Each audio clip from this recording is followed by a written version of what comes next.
7 members of one family were among the 23 victims identified after an outbreak of tornadoes devastated the U.S. state of Alabama, officials have said.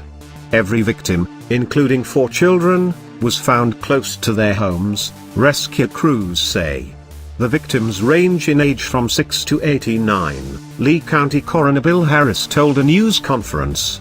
Up to 8 people remain missing, officials say, and there are fears the death toll could rise.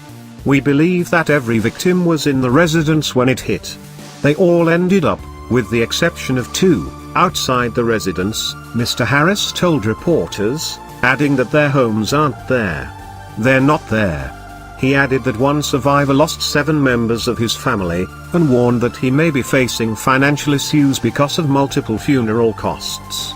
They're going to have 7 funerals that they have to finance somehow, he said, adding that donors have been reaching out to help the family with the expenses.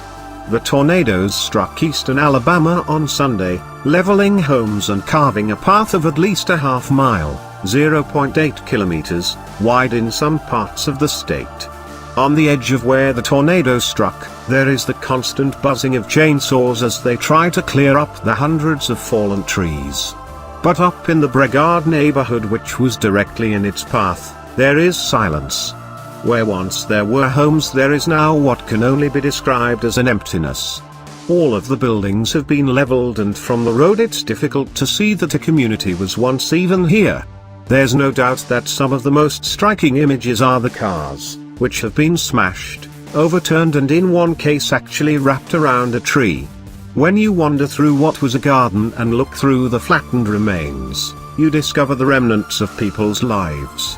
Single shoes, an eye